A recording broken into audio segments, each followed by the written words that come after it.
I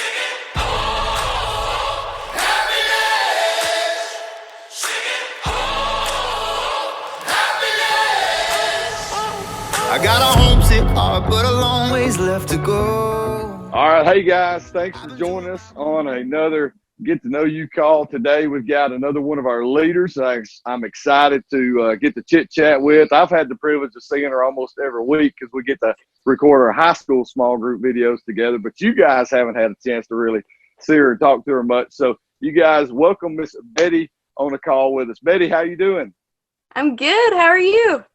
I'm doing good. It's good to see you on here, and I'm excited the students will get to kind of interact with you just a little bit and meet with you. And I'm still hoping that we can do some things that we had talked about earlier with some sign language and everything too, and help you lead some classes maybe over the next couple of weeks. So, but do us a favor and go ahead and start the call off by introducing who you are and tell us just a little bit about yourself.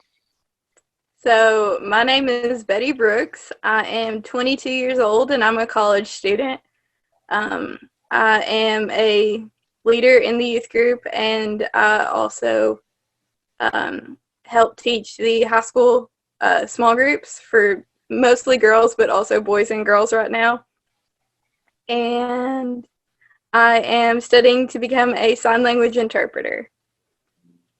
Well, Betty, I want you to know that you are definitely one of my most favorite people of all time, and I hope you don't get annoyed by me sharing our story the way I share it. But seriously, you are such an inspiration to me, because I know when Amanda and I first came to the youth group, you were kind of coming out of middle school, going into high school age there, and for the first year or two, I honestly can't remember Betty saying a whole lot of anything, and then just to see you blossom and grow over the years and become, that high school senior and start to really become a leader in our youth group. And now that you've spent a few years in college, and I mean, just not only are you willing to speak up, you've taken on that role and embraced this leader role of really being able to teach, teach classes and teach lessons. And I'm just inspired by you, and I just want to say thank you. And it's been awesome to watch you grow in your faith. And I know just from this short progress we've got to see and experience, God's going to use you to do incredible things in the future. And so I just want everybody out there to know, especially some of our younger students, that I know that speaking up and taking a leadership role over time looks intimidating at first, but I promise you, the more that you're willing to try it and do it, you can. And so I want Betty to be a great example to you guys, to see where somebody just went from really not even saying hi to now teaching lessons in class, and even on an adult level, willing to teach an adult class. And so I think that's awesome, and it should be an encouragement to you guys for sure. Hey, Betty. You mentioned about what you're doing right now as far as some of the classes that you're taking. If you don't mind, another inspiring story that you have is really just the obedience to what God's calling you to do and what that looks like. And so if you don't mind, maybe just briefly share with us, kind of coming out of high school, what your intentions were, and then all of a sudden what God started shifting your direction, and kind of share with us how you ended up where you are now. So I graduated from Brooks High School, class of 2015, and I graduated thinking that I was going to go to school and become a chemist and have a chemistry major. I had plans to work for the CDC, like that was my ultimate goal. But then God changed those plans in spring of 2017, and I kind of failed my second chemistry class ever. And after failing it, I realized, okay, this isn't what God wants. He's obviously showing that to me.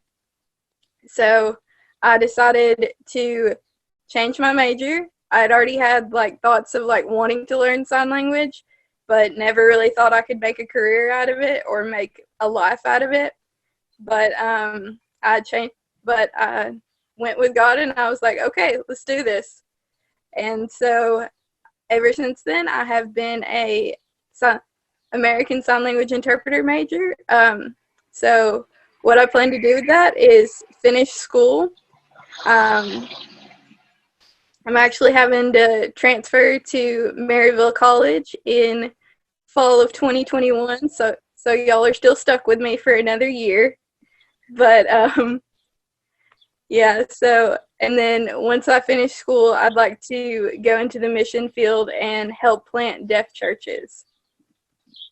Wow, that's awesome, and I think it's just a great example of, when God really gets a hold of our heart and we're willing to be obedient to His calling in our life.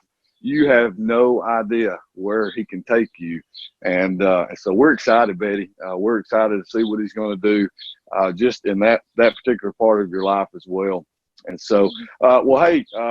Let's get to know Betty a little bit more. Share with us, what are some of your favorite hobbies? What are some things that you just enjoy doing? Well, for me, I'm a server at Longhorn Steakhouse, so I really enjoy doing that. And other than that, I like to play with my dogs. I have weenie dogs, so they're really cute.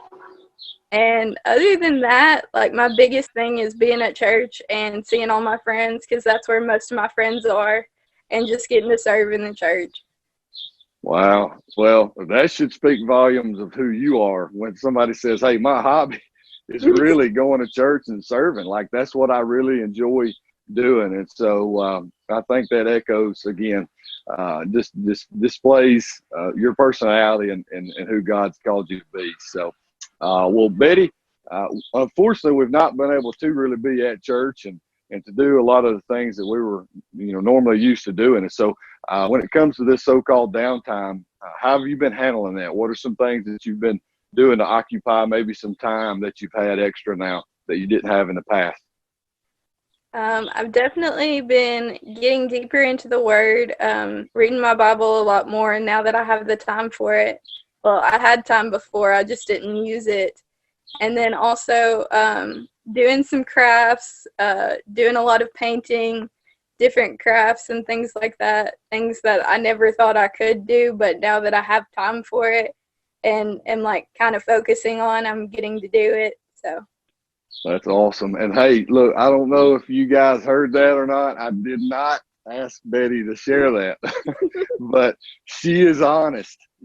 She says, I had the time to do it. I just didn't make the time. And so I think that's true for all of us, Betty. So thank you for being honest. So, but it's positive to be able to notice that and make a change in your life. And that's what, of course, we talked about this as leaders. That's our hope for and prayer for the students, is that they're really developing good habits during this time, that they continue on when things change in the future. So since we've all had a lot of time over the last almost 3 months now to really slow down, Betty, what's one thing that you can look back on and reflect and say, you know what, after being able to look at my life, this is the one thing that I'm going to learn not to take for granted anymore?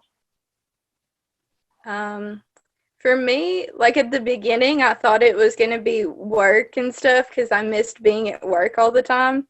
But now, like, as the time has gone by, like, the thing I've missed the most and the thing that, like, I will definitely, like, never take for granted is just being able to, like, be at church and to serve. And then also to get to hug all of the people that I love. Yeah. I'm a big hugger. Like, I'm big on hugging. Like, I'll give anybody a hug. And, like, the thing I've missed the most is getting to, like, be at church and give everybody I love a hug and, like, just all of that. Like, from the little kids that I take care of in preschool to, like, the older people in church. Like, I just miss hugging people. That's good. That's good. Well, I know we've all missed being able to see each other and spend time on a weekly basis like we were used to. So hopefully before long we'll be able to get that started again. Yeah. But well, Betty, do us a favor here, and a couple of last questions. One is one of my favorites, and that is, share with us what your favorite Bible verse is and explain to us why. So my favorite Bible verse is Psalm 46:10, which says, "Be still and know that I am God. I will be exalted among the nations. I will be exalted among the earth. And you'll probably remember this story of why it's my favorite, but the first time we ever went ziplining, and Yes, I was remember that. I was so freaked out and almost stepped down from the platform. Like I was like, I can't do this. And I honestly had no idea that you were scared at the time. You didn't tell me that until later. But you quoted the "Be still and know that I am God," and then for some reason, I was just able to, just go, and some reason peace came over me, and I was just able to go. And that verse has always given me that same peace. Because in my life, I've dealt with anxiety and just different things that would probably make someone not want to do the things that God is calling them to. But that verse just always reminds me to be still and know that He is God and I am not. And then ultimately He's going to get the glory no matter what. Oh my goodness. Well, amen to that. And it's an amazing verse. And,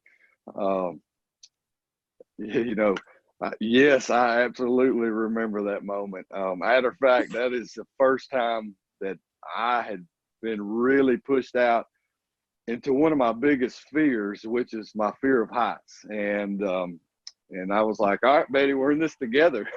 If you do it, I do it, we're going, And so, that goes down in one of my all-time favorite memories, for sure. And what an amazing verse, and what an awesome reminder to all of us, even during this time.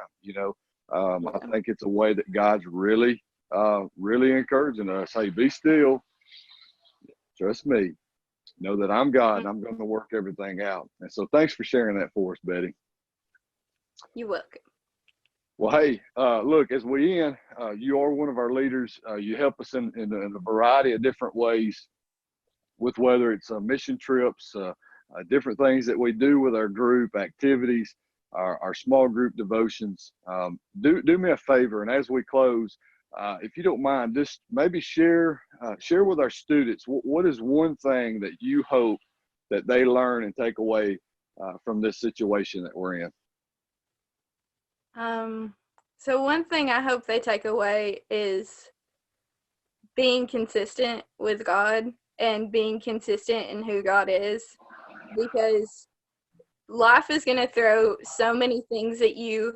It's going to throw more things at you than you can probably understand, but always knowing that God's got this no matter what. We weren't ready for this. We weren't ready for everything to be shut down, but God was ready. He's always ready for what comes next, and we just have to be willing to be obedient to what He has for what's going to happen, and always be willing to be consistent in knowing that He's God and we're not, and we just have to humble ourselves and give Him control in that, no matter if it's because of a pandemic like we're having, or just because something different happened in your day that you weren't expecting. Yeah, well, that's great, man. Thank you so much, Betty, for that, for sure. And thanks so much for joining us on this call and letting us just get to interview you and talk to you just a little bit more. And I've enjoyed it, always enjoy getting a chat with you, and you know that. So, well, hey, guys, for all of you that are watching, we want to thank you for joining us on another Get to Know You Zoom call, leader style with Miss Betty. And I want to encourage you guys again. We've got just a few more chances to do this and fill in the few slots that we have. So be sure to get on there and get signed up for yours. Okay. So until we record and talk to you again, you guys take care and have a good day. Bye, guys. So I'm asking you to show me some forgiveness.